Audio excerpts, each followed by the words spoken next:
அன்பான குட்டி நண்பர்களே, வணக்கம். இன்று உங்களுக்காக ஒரு சிறப்பான கதை வைத்திருக்கிறேன்.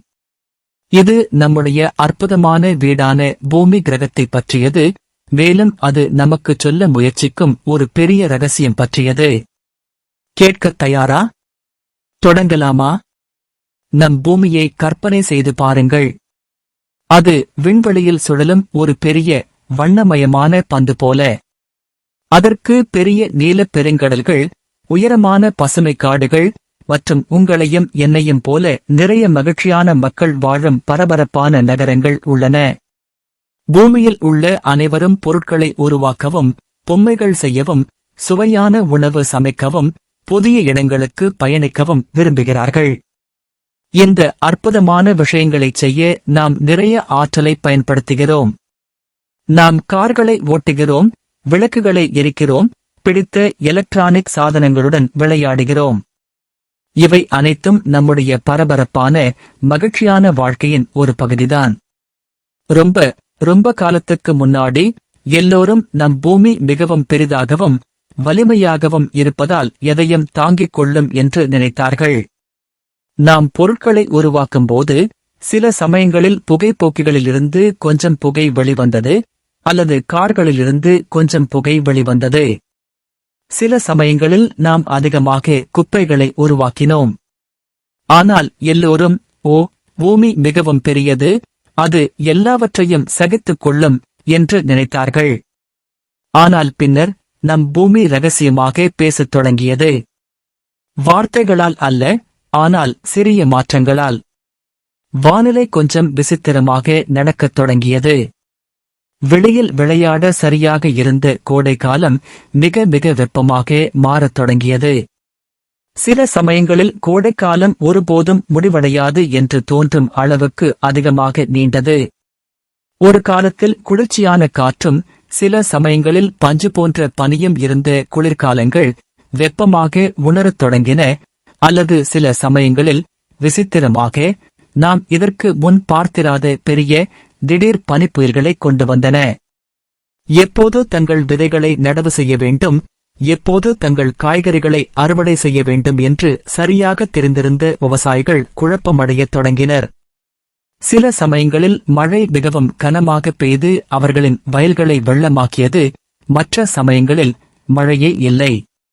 அவர்களின் அழகான பச்சை வயல்கள் வறண்டு ஒரு பெரிய புதிர் போல விரிசல் அடைந்தன. பின்னர் ரகசிய குரல்கள் கொஞ்சம் சத்தமாகின. நம் பூமியில் அண்டார்டிகா, கிரீன்லாந்து போன்ற இடங்களில் பெரிய பனி மலைகள் உள்ளன.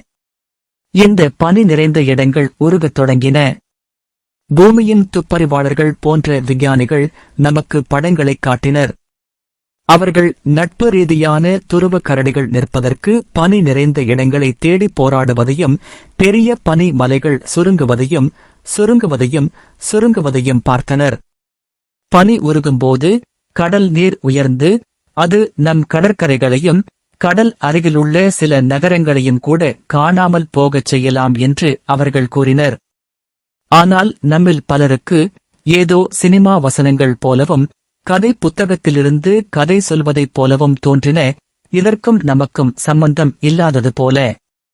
காலம் செல்லச் செல்ல பூமியின் இரகசிய குரல்கள் தெளிவாகின, நம் கவனத்தை பெற முயற்சிக்கும் ஒரு மென்மையான குரல் போல.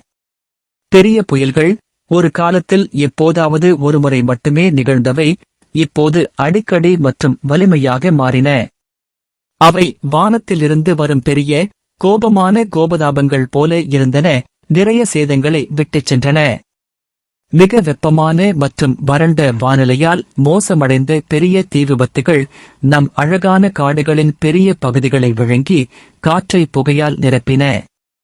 சில சமயங்களில் நாம் நீந்த விரும்பும் தெளிவான ஆறுகள் முற்றிலும் வறண்டு போகும், அல்லது திடீரென்று அதிக தண்ணீருடன் தங்கள் கரைகளை உடைத்து வெளியேறும்.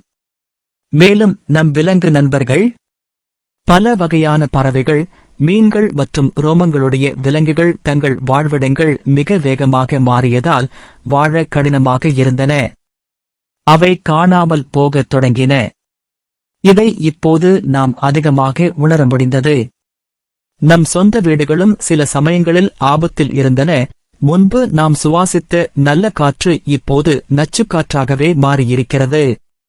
அப்போதுதான் நாம் ஒரு புதிய பெரிய வார்த்தையை கற்றுக்கொண்டோம்: காலநிலை மாற்றம். இது வெறும் விசித்திரமான வானிலை அல்ல, இது நம் பூமி செயல்படும் விதத்தில் ஒரு பெரிய மாற்றம். பூமிக்கு காய்ச்சல் வந்தது போல. மேலும் துப்பறிவாளர்கள், விஞ்ஞானிகள், இது பெரும்பாலும் பசுமை இல்ல வாயுக்கள் என்று அழைக்கப்படும் ஒன்றால் ஏற்பட்டது என்று கூறினர். இந்த வாயுக்கள் நம் பூமியைச் சுற்றி ஒரு தடிமனான போர்வை போல வெப்பத்தை சிக்க வைத்தன. மேலும் அந்த போர்வையை எது தடிமனாக்கியது தெரியுமா? கார்களுக்கான எரிவாயு மற்றும் மின்சாரத்திற்கான நிலக்கரி போன்ற பொருட்களை எரிப்பதால் வரும் புகை மற்றும் வாயுக்கள். மேலும் நாம் அதிகமாக மரங்களை வெட்டும்போது அது இன்னும் மோசமானது, ஏனெனில் மரங்கள் அந்த கெட்ட வாயுக்களை சுவாசித்து நல்ல வாயுக்களை நமக்கு அளிக்கின்றன. ஆனால் இங்கேதான் நம் கதை மிகவும் சுவாரஸ்யமாகிறது. சிலர் கொஞ்சம் பயந்தாலும் வேறு ஒரு அற்புதமான விஷயம் நடக்கத் தொடங்கியது. நாம் கேட்கத் தொடங்கினோம். மக்கள் கேட்கத் தொடங்கினர், நம் வீட்டிற்கு என்ன நடக்கிறது? அதை சரி செய்ய முடியுமா? நான் என்ன செய்ய முடியும்? யார் பெரும்பாலும் சிறப்பாக கேட்டார்கள் தெரியுமா? குழந்தைகள்தான். உங்களைப் போலவே. நீங்கள் மாற்றங்களை கவனித்தீர்கள், சூடான சூரியனை உணர்ந்தீர்கள், விலங்குகளைப் பற்றி கவலைப்பட்டீர்கள். உங்கள் பெரியவர்களிடம் கேட்கத் தொடங்கினீர்கள்: நதியில் நீர் ஏன் இவ்வளவு குறைவாக இருக்கிறது? அல்லது காற்று ஏன் மாசுபட்டு விசித்திரமாக இருக்கிறது?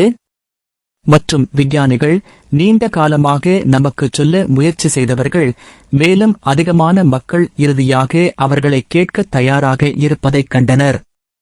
அந்த போர்வை போன்ற வாயு அதிகமாக இருப்பதால் நம் பூமி மிக அதிகமாக வெப்பமடைந்து வருகிறது என்று விளக்கினர்.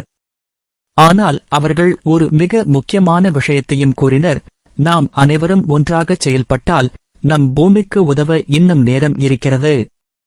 நாம் செய்யும் ஒவ்வொரு சிறிய செயலும், எவ்வளவு சிறியதாக இருந்தாலும், ஒரு அலையான விளைவை ஏற்படுத்தும் என்று அவர்கள் கூறினர். ஆற்றலை சேமிப்பது, ஒரு அறையிலிருந்து வெளியேறும்போது விளக்குகளை அணைப்பது அல்லது நம் சார்ஜர்கள் சார்ஜ் செய்யாத போது அவற்றை அணைத்து வைப்பது போன்றவை. ஸ்மார்ட் பயணம், கார் ஓட்டுவதற்கு பதிலாக நடந்து செல்வது அல்லது சைக்கிள் ஓட்டுவது போன்றவை. அல்லது நிறைய பேருடன் ஒரு பெரிய பேருந்தில் செல்வது. புத்திசாலித்தனமாக சாப்பிடுவது, நம் உணவை வீணாக்காமல் இருப்பது மற்றும் அருகில் விளையும் பழங்களையும் காய்கறிகளையும் சாப்பிடுவது. மறுபரிசீலனை செய்தல், மீண்டும் பயன்படுத்துதல், மறுசுழற்சி செய்தல், அதிக புதிய பொருட்களை வாங்காமல் இருப்பது, பொருட்களை மீண்டும் மீண்டும் பயன்படுத்துவது மற்றும் நம் குப்பைகளை சரியான தொட்டிகளில் போடுவது, அதனால் அதை புதிய பொருளாக மாற்ற முடியும். இயற்கையை நேசிப்பது, மரங்களை நடுவது, தாவரங்களுக்கு நீர் ஊற்றுவது மற்றும் எல்லா விலங்குகளிடமும் கருணையாக இருப்பது. குரல் கொடுப்பது, நம் பெரியவர்களுக்கும் மற்றவர்களுக்கும் நம் பூமிக்கு உதவுவது ஏன் முக்கியம் என்று சொல்வது. அவர்கள் இந்த சிறிய விஷயங்களை நிறைய செய்தால் அது மாற்றத்தின் ஒரு பெரிய அலையை உருவாக்கும் என்று காட்டினர். எனவே நம் அற்புதமான பூமியின் கதை இன்னும் எழுதப்பட்டு வருகிறது. மேலும் என்ன தெரியுமா? அடுத்த அத்தியாயத்தை எழுத நாம் அனைவரும் உதவுகிறோம். பூமியின் மெல்லிய இரகசிய குரல்கள் இப்போது தெளிவாக உள்ளன.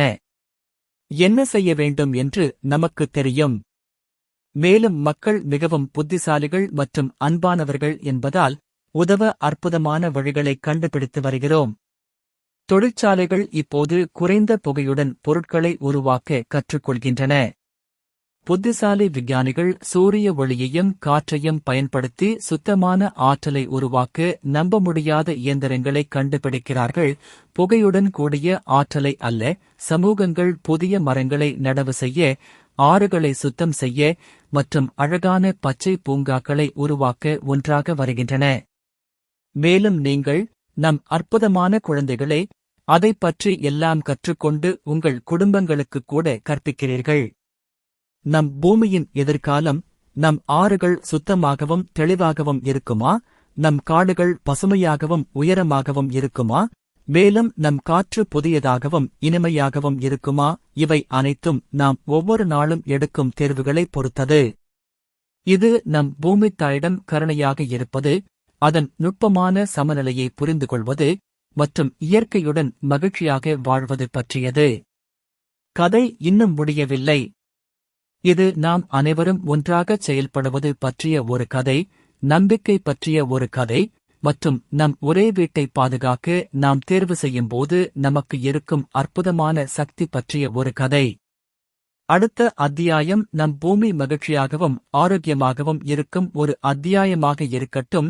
மேலும் அதன் இரகசிய குரல்கள் இனி எச்சரிக்கைகள் அல்ல, ஆனால் எல்லா இடங்களிலும் வாழ்க்கை செழித்து வளரும் மகிழ்ச்சியான பாடல்களாக இருக்கட்டும்.